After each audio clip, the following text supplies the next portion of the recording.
He asked me to do Sunday school this morning, and I've always been of the opinion if you get asked to do something for the church, if you can do it, just do it.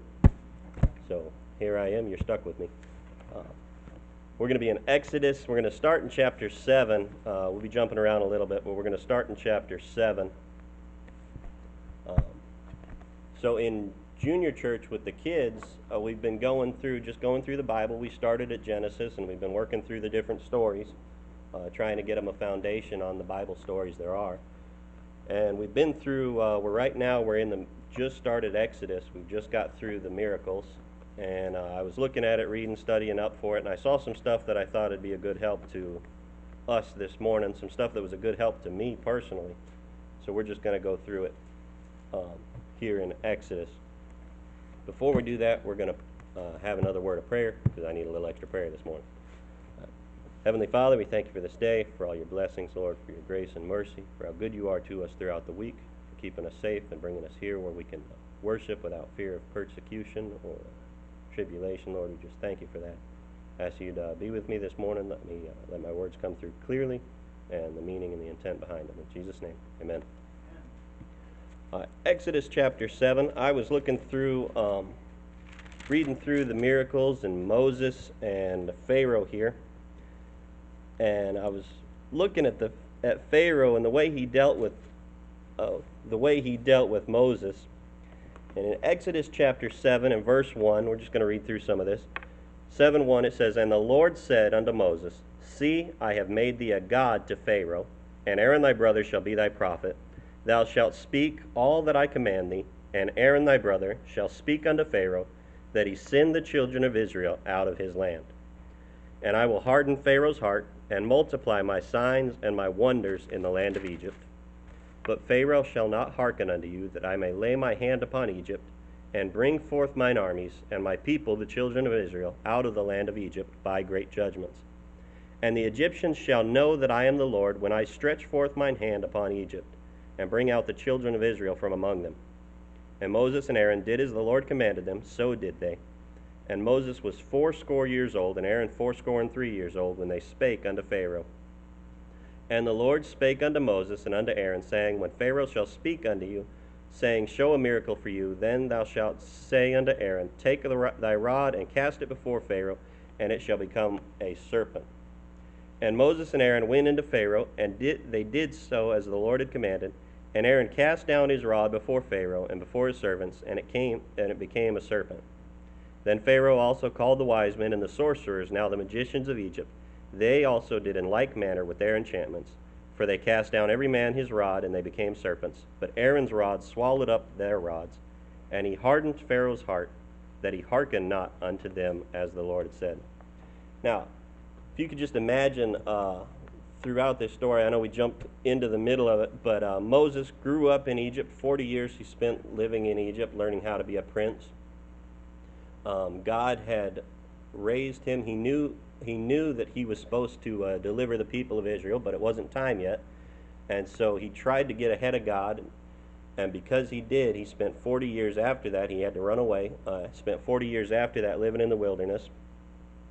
And now he's 80 years old, and he's come back to Egypt.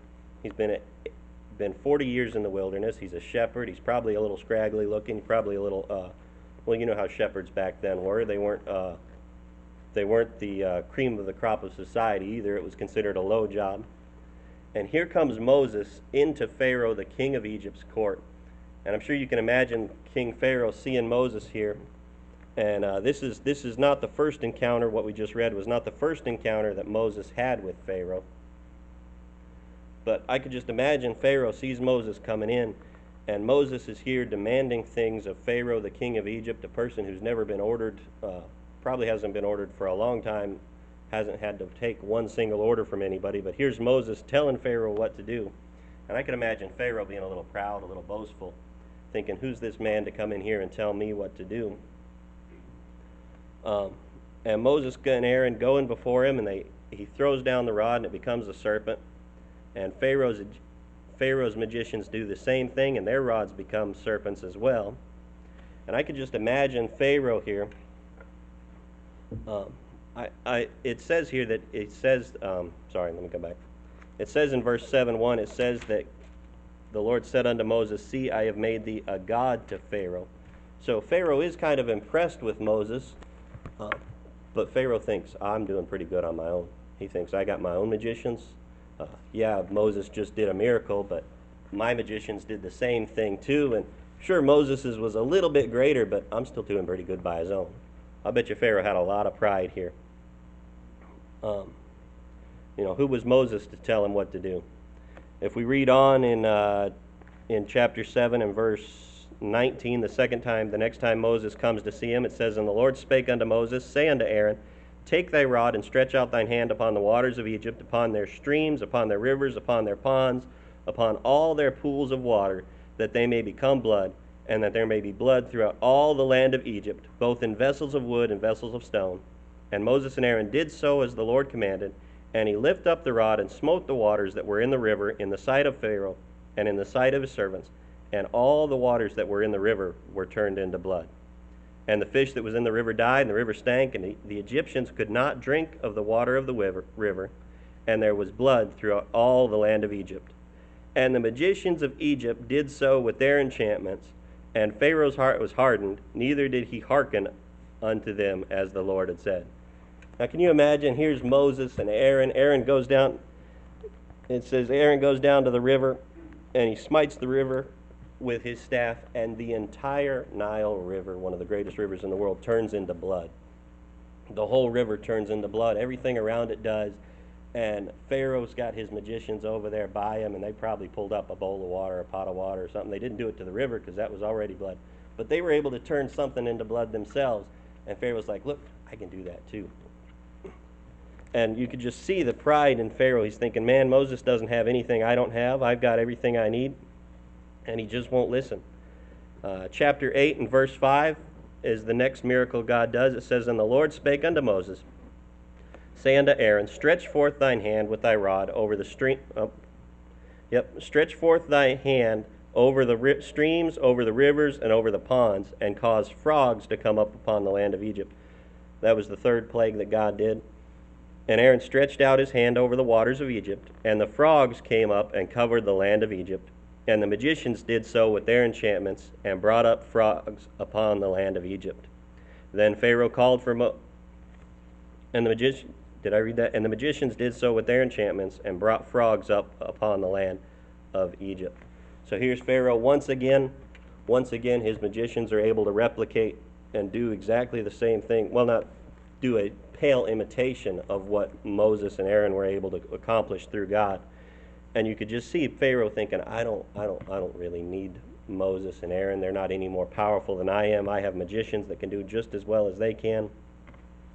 So now Pharaoh, because of his pride, because he won't give in, his whole land is covered in frogs. They're everywhere, in the houses, in everything. I like telling that part to the kids because I tell them about how it's in the houses, in the kitchen sinks, in the bedrooms, in the bathrooms, everywhere. And the kids, you just see their eyes getting big. Where was I? Pharaoh's magicians are able to do the same thing, but the frogs are everywhere, and finally it gets to be too much for them. So verse 8, Then Pharaoh called for Moses and Aaron and said, Entreat the Lord that he may take away the frogs from me and from my people, and I will let the people go, that they may do sacrifice unto the Lord. And Moses said unto Pharaoh, Glory over me, when shall I entreat for thee and for thy servants, and for thy people to destroy the frogs from thee in thy houses, that they may remain in the river only? And he said, Tomorrow. And he said, Be it according to thy word, that thou mayest know that there is none like unto the Lord our God. Now pride can make us do some strange things. Here pride made Pharaoh spend a whole nother night with the frogs. There's a guy I know, Brother Terrell Bear. He's a missionary out in Las Vegas. And him and his family used to sing a song, One More Night with the Frogs. But pride makes us do some strange things. I don't know how many times we've had families, when we were doing the bus routes with the kids, you'd see some people in some really rough situations, and you try to help them, and you try to give them money, you try to give them food. They turn you down because of pride. Pride causes us to hurt ourselves. It causes us to hurt those around us sometimes too. A couple things on pride here. In Psalms chapter 10, a couple things that pride will do to us if we let it.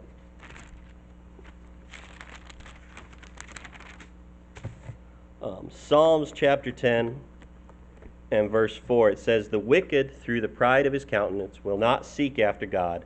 God is not in all his thoughts."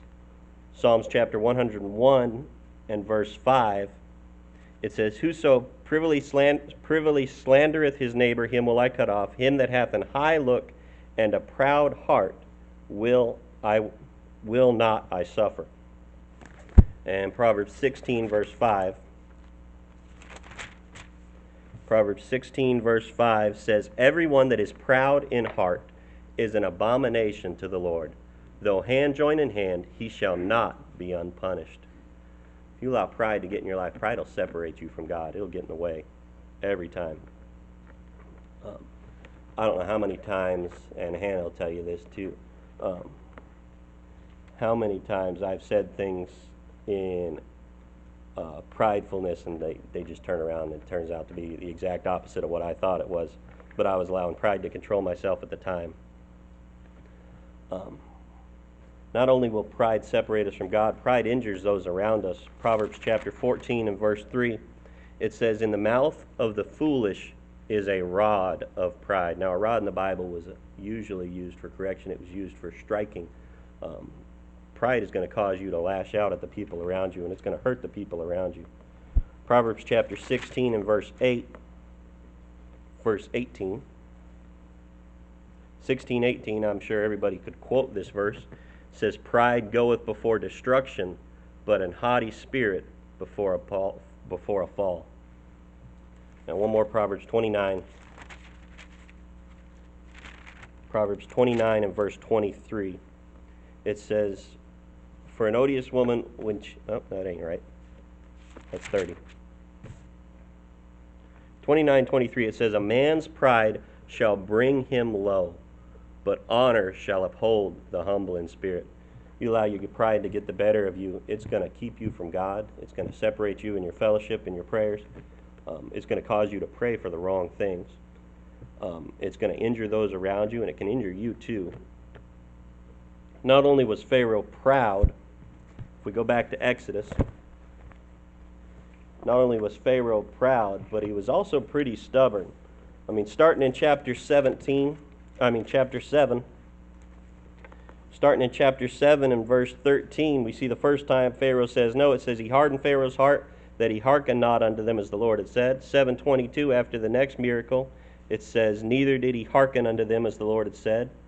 In chapter 8 and verse 15, after the frogs, it says, "But when Pharaoh saw that there was respite, he hardened his heart, and hearkened not unto them as the Lord had said." In verse 19, after the flies, it says, "Then the magician said unto Pharaoh, This is the finger of God. And Pharaoh's heart was hardened, and he hearkened not unto them as the Lord had said." Was that the flies? Yeah, that was the flies.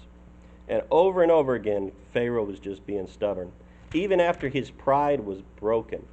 Chapter 9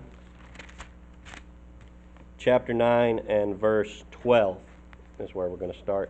It says, "And the Lord hardened the heart of Pharaoh, and he hearkened not unto them as the Lord had spoken unto Moses." Let me see. Yeah, this is right. It says, "And the Lord said unto Moses, Rise up."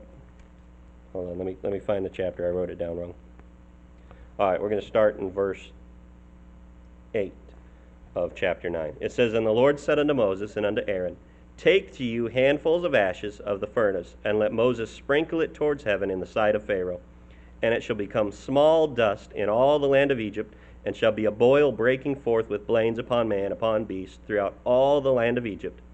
And they took ashes of the furnace, and stood before Pharaoh, and Moses sprinkled it up toward heaven, and it became a boil breaking forth with blains upon man and upon beast. And the magicians could not stand before Moses because of the boils. For the boil was upon the magicians and upon all the Egyptians. And the Lord hardened the heart of Pharaoh, and he hearkened not unto them as the Lord had said." At this point, at this point, after the sixth miracle here, Pharaoh ain't got much pride left, if you think about it. His river's been destroyed. We skipped over the moraine. The cattle have been destroyed. He's lost a lot of property. He's lost a lot of land. It's gotten so bad where his magicians can't even stand before Moses. They're running away from him. Pharaoh's sitting on his throne covered in boils and pus. I can't imagine how gross it must have been for him. And he's still being stubborn about it. See, even after pride goes away, sometimes we let stubbornness just keep on going after we've got nothing to be proud about anymore. We get stubborn about things. Back in the Bible, in Deuteronomy chapter 21, Deuteronomy chapter 21, just to show you what God thinks about stubbornness. Leviticus, Numbers, Deuteronomy. See if I can get there.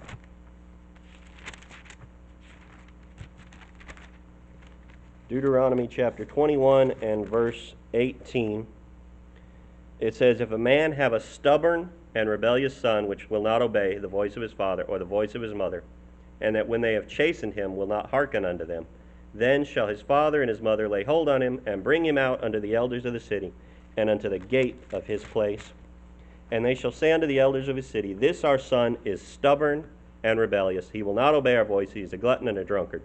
And all the men of the city shall stone him with stones, that he die. So shalt thou put evil away from among you, and all Israel shall hear and fear."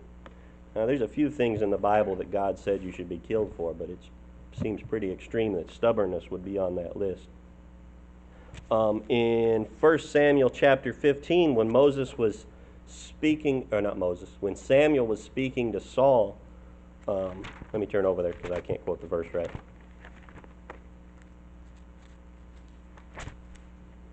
1 Samuel 15 and 23, verse 23. 15:23, it says, "For rebellion is as the sin of witchcraft, and stubbornness is as iniquity and idolatry."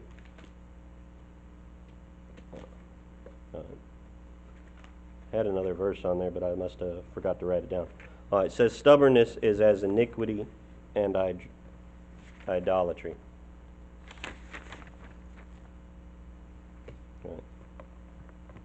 So stubbornness was a capital offense to God. It causes us to do things that, even after we have no reason to be prideful anymore.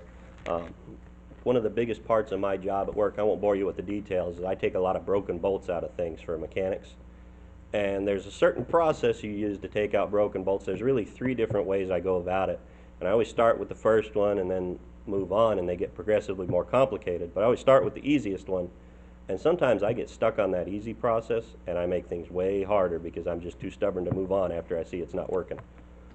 And we could do that in our lives too. We get stubborn about it. We don't move on when we should. Pharaoh was proud. He was stubborn. It caused him to say no long after he had no reason to be proudful anymore. We see throughout the next few miracles what happens, and Pharaoh just says no and no and no. And he's so stubborn he won't give in. Exodus chapter 10. Exodus chapter 10. Pharaoh's pride has been broken. His stubbornness, he won't give in. Finally, he's allowing it to get the better of him. After the darkness, after the 12th miracle, after the ninth judgment, Moses stretches out his hands, and darkness comes over the land of Egypt and covers all the Egyptians so they can't move, can't leave their houses. They're too scared to go anywhere. And after the darkness is brought back, it says in verse 24 of chapter 10, "And Pharaoh called unto Moses, said, Go ye, serve the Lord, only let your flocks and your herds be stayed. Let your little ones also go with you. And Moses said, Thou must give us also sacrifices and burnt offerings, that we may sacrifice unto the Lord our God. Our cattle also shall go with us. There shall not an hoof be left behind, for thereof must we take to serve the Lord our God. And we know not with what we must serve the Lord until we come hither. But the Lord hardened Pharaoh's heart, and he would not let them go. And Pharaoh said unto them, Get thee from me. Take heed to thyself, see my face no more. For in that day thou seest my face, thou shalt die. And Moses said, Thou hast spoken well, I will see thy face again no more. See, Pharaoh, he started out proud, his pride gets broken, he gets stubborn, and after a while he allows that stubbornness to turn into anger, allows that stubbornness to turn into wrath. Here he's finally said, he's told Moses for the last time, he said no, he's drawn the line. That's one thing I've heard preached about that I've always tried to take to heart is I try never to tell God no. I try not to say never. Because whenever you tell God never, he says, oh, you want to bet? He says, I bet I can make you. And he's done it to me before a few times. He's done it to plenty of other people. But it comes that way. One of my favorite older preachers to listen to, I got a few recordings from Curtis Hudson. Curtis Hudson, I don't know if any of you heard any preaching from him. He tells this story about a man in his church that he said he went to this man. Man was a deacon in the church, used to smoke out on the porch of the church. And he asked the man, said, would you quit smoking on the church property out on the porch? You're being a bad influence to the younger people. And he came to him again, a few times trying to get the man to quit. And he said the last time he asked the man, the man blew smoke in his face, instead told him no and said don't ask again, and said if it comes to it, it'll be me or you in this church. Just drew a hard line there because he got angry, got upset, spoke out of turn. Curtis Hudson said in that message I was listening to, he said that week the man was on a business trip, smoked in bed, and burned his hotel room down with him in the bed. You got to be careful about letting your anger, your wrath get the better of you. And if you notice, the first person to be affected by Pharaoh's anger, he gets mad, he tells Moses no, he says go away, don't come back again or I'll kill you. And the first person that gets affected is not Pharaoh himself. In chapter 12, we're not going to read through the whole chapter, but it gives the details for the Passover. And the Israelites get ready and they have the Passover, and that night the angel of death comes through. In chapter 12 and verse 29, it says, And it came to pass that at midnight the Lord smote all the firstborn in the land of Egypt, from the firstborn of Pharaoh that sat on his throne unto the firstborn of the captive that was in the dungeon, and all the firstborn of the cattle. And Pharaoh rose up in the night, he and all his servants and all the Egyptians. There was a great cry in Egypt, for there was not a house where there was not one dead. First person to get affected by Pharaoh, when he lost his temper, when he finally told Moses no, when he drew that line, the first person to get affected was not Pharaoh himself. It was his family. It was the people he cared about. It was the people around him. They're the ones that get hurt first when you lose your temper. Not only that, but it affected him too. Eventually, in chapter 14, after Moses is finally gone, Pharaoh tells Moses, leave, get out.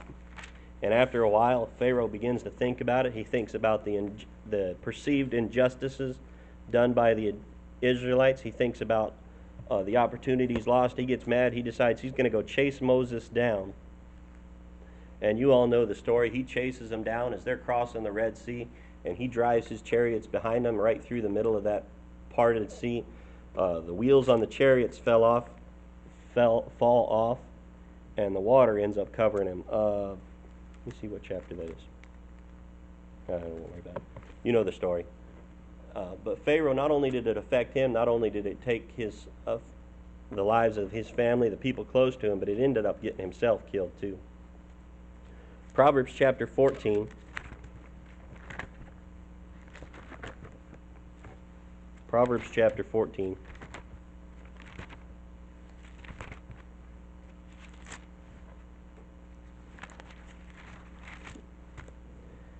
Proverbs 14 and verse 17 says, He that is soon angry dealeth foolishly, and a man of wicked devices is hated. In Ecclesiastes chapter 7 and verse 9, Ecclesiastes 7:9, it says, Be not hasty in thy spirit to be angry, for anger resteth in the bosom of fools. One thing wrath does to us, it makes us stupid. I don't know how many times I've said stuff I shouldn't have, said stuff in the car to Hannah where I was like, afterwards I said I really shouldn't have been talking that way. But wrath makes us stupid. It really does. Not only that, but it hurts those around us, hurts our relationships with people around us. Proverbs 22 and verse 24, it says, "Make no friendship with an angry man, and with a furious man thou shalt not go." Any of y'all met somebody like that who's just angry all the time, who likes being angry, enjoys it? I've met a few people like that in my life, and I've always had a better life when I cut them out of it. I just don't hang around them. If you, Proverbs 21 and verse 19, 21 and 19, it says, "It is better to dwell in the wilderness than with a contentious and angry woman." Wrath, anger, it'll make us do some really stupid things. It'll also hurt our relationships, and it also always comes with a price. You may not see it now, but eventually it does.